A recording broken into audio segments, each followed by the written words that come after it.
Hi guys, I'm going to show you the barbell split squat. Now the barbell split squat is a very challenging movement and is potentially very dangerous, but it doesn't have to be very dangerous. Make sure you got spotter arms or pins through the middle of your rack when you're doing this exercise, and the pins are going to be a lot higher than they are when you squat. So a good way to check the height,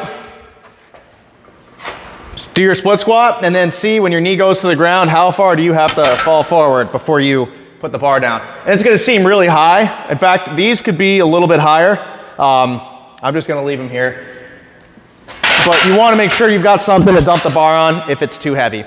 Actually, throw some weight on.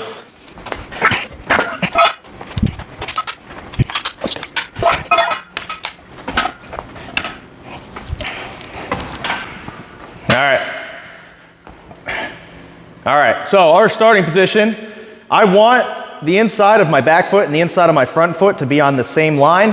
I want my hips, just like in the lunge, I want my pelvis square. I don't want it open, I don't want it excessively closed, I want it square. A lot of you guys, what you're gonna struggle with is just making sure your pelvis is square. That's something you gotta focus on. Now, your barbell split squat, when you're doing it, don't crash your knee off the ground. It should just be down, stop about a centimeter above the ground, come back up. Down, stop about a centimeter above the ground, and then come back up. You're not stepping in and out each time, you're just going straight down, straight up. Now, as you do this, an important coaching point is you've got to stay, if you look at my back foot, you've got to stay on the ball of the foot. I'm not up on my toe, and this requires a lot of big toe range of motion. It requires about 90 degrees of big toe range of motion. So if you don't have that, check out my video on how to mobilize your big toe. You're gonna have to, depending on what the cause of the immobility is, you're gonna have to roll it, you're gonna have to stretch it, you're gonna have to do a very gentle joint manipulation, something of that sort. But you've gotta have 90 degrees of big toe range of motion. Otherwise, this is what's gonna happen to you. You're not gonna be able to get that 90 degrees. And when you come down, this is what's gonna happen. You're gonna see this, you're gonna fall forward, and you're not doing the exercise correctly. It's not the end of the world if you can't do this movement. So if you can't, I'm just mentioning the big toe because that's when people struggle with this movement, that's usually what's going on. I don't do this movement with anybody until I know their knees are stable, ankles are stable, hips are stable.